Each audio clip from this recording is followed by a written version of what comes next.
Hello guys, kasu story में आपका स्वागत है। आज का टॉपिक है पति से वफा। तो चलिए आज का कहानी स्टार्ट करते हैं।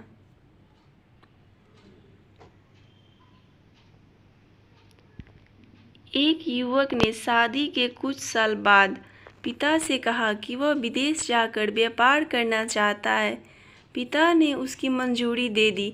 युवक अपने माँ बाप और गर्भवती पत्नी को छोड़कर व्यापार करने विदेश चला गया। उसने विदेश में कड़ी मेहनत की और धन कमाया और बहुत अमीर सेठ बन गया। लगभग 15 वर्ष धन कमाने में बीत गए तो उसे वापस घर लौटने की इच्छा हुई। पत्नी को पत्र लिखकर उसने आने की सूचना दी और जहाज़ में बैठ गया। वह सेठ कुछ दिनों बाद अपने नगर पहुंचा। नगर के एक चौराहे पर ही उसने देखा कि एक व्यक्ति एक बोर्ड के साथ खड़ा था। उस बोर्ड पर उसने लिख रखा था, बेशकीमती ज्ञान का सूत्र। सेठ ने उस व्यक्ति के पास जाकर पता किया तो उसने बताया कि मैं बेशकीमती ज्ञान का सूत्र बेच रहा हूँ। तो सेठ बोला, ठीक है, एक सूत्र मुझे भी दे दो। वह आदमी बोला, मेरी हर ज्ञान सूत्र की कीमत 100 स्वर्ण मुद्राएं हैं। सेठ को यह सौदा महंगा तो लगा, लेकिन उसने एक ज्ञान सूत्र खरीद लिया। उस व्यक्ति ने सेठ को ज्ञान का सूत्र दे दिया, कोई भी कार्य करने से पहले 2 मिनट रुक कर सोच लेना। सेठ ने वह सूत्र अपने डायरी में लिख लिया। सेठ को अपने घर पहुँचते रात हो गई। सेठ ने सोचा, इतने सालों बाद लौटा हूँ तो क्यों न सीधे पत्नी के पास पहुंचकर सरप्राइज दूँ। घर के चौकीदारों को इशारों से अंदर कुछ भी कहने से मना कर दिया और सीधे पत्नी के कमरे में गया। वहाँ का नज़ारा देखकर वह चौंक गए। उसने देखा कि उसकी पत्नी के साथ एक युवक सोया हुआ था। यह देखकर सेठ गुस्से से आग बबूला हो गया। वह सोचने लगा कि मैं परदेश में उसकी चिंता करता हूँ और यह यहाँ अन्य पुरुष के साथ सो रही है। आज मैं इन दोनों को जिंदा नहीं छोड़ूंगा। वह गुस्से से तलवार निकालकर दोनों पर वार करने ही जा रहा था।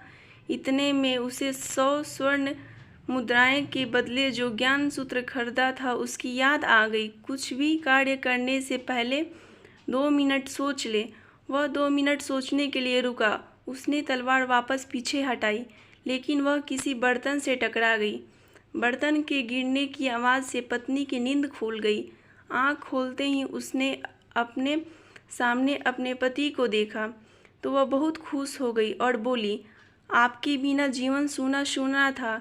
इंतजार में इतने वर्ष कैसे निकल गए यह मैं ही जानती हूँ। पत्नी ने इतना बोलकर पास सोए हुए युवक को उठाते हुए बोला, बेटा उठ जा, तेरे पिताजी आए हैं। युवक उठकर जैसे ही पिता को प्रणाम करने झुका तो माथे की पगड़ी सेठ के पैरों में गिर गई। उसके लंबे लंबे बाल बिखर गए। सेठ की पत्नी ने कहा, यह आपकी बेटी है, इसके सम्मान को कोई आँच ना है, इसलिए मैंने इसे बचपन से ही पुत्र के समान पालन पोषण और संस्कार दिए हैं।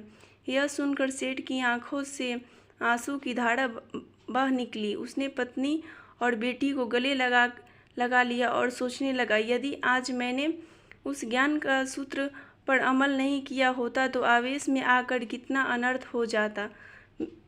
मेरे हाथों ही मेरे निर्दोष परिवार खत्म हो जाता। दोस्तों, इस कहानी से यही शिक्षा मिलती है कि जल्दबाजी में आकर कोई निर्णय ना ले। मित्रों, यदि मेरी कहानी आपको अच्छी लगी हो तो इसे लाइक करें और चैनल को सब्सक्राइब करें।